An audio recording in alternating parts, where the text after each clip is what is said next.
ભરૂચ દુષ્કર્મ પીડિતા સાથે સાંસદ મનસુખ વસાવાએ કરી મુલાકાત। વડોદરાની એસએસજી હોસ્પિટલ ખાતે મનસુખ વસાવાએ મુલાકાત કરી। દુષ્કર્મની ઘટના બની ત્યારે હું સંસદમાં હતો। મનસુખ વસાવાએ આ નિવેદન આપ્યું છે। કહ્યું કે હું સતત સ્થાનિક તંત્ર અને પોલીસના સંપર્કમાં હતો। આવા આરોપીને ફાંસીની સજા થવી જોઈએ। તો ભરૂચમાં જે દુષ્કર્મની ઘટના બની છે કે જે ખૂબ જ ચર્ચાસ્પદ રહી છે અને હાલ જે પીડિતા છે તેની સારવાર ચાલી રહી છે વડોદરાની એસએસજી હોસ્પિટલમાં। ત્યારે ભરૂચના સાંસદ મનસુખ વસાવા પીડિતાની મુલાકાત માટે પહોંચ્યા હતા અને ત્યારે તેમણે નિવેદન પણ આપ્યું છે કે જ્યારે આ ઘટના બની ત્યારે હું સંસદમાં હતો। હું સતત પોલીસના સંપર્કમાં હતો અને સ્થાનિક તંત્રના પણ સંપર્કમાં હતો। આવા આરોપીને ફાંસીની સજા થવી જોઈએ। અને જે પ્રકારની આ ઘટના છે આ ઘટના બાદ તેના ઘેરા પ્રત્યાઘાત પણ જોવા મળ્યા છે।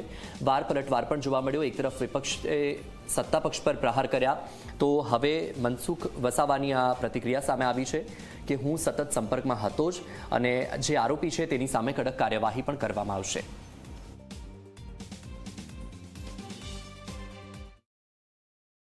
આ ઘટના ઘટી ત્યારે હું દિલ્હીમાં હતો, પાર્લામેન્ટ ચાલુ હતું, પાર્લામેન્ટમાં રહેવું પણ તેટલું જ જરૂરી હતું।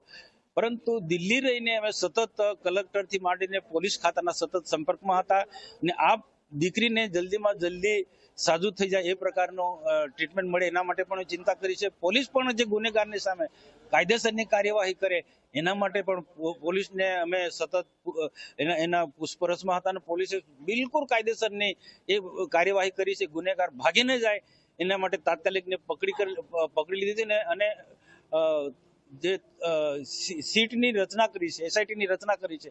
ત્રણ ડીવાયએસપીની આખી ટીમ તૈયાર કરી નેતૃત્વમાં આ ગુનો જે બન્યો છે કેમ બન્યો એના ભવિષ્યમાં ન બને એ બધી જ બાબતના એંગલથી પોલીસ તંત્ર પણ કામ કર્યું છે।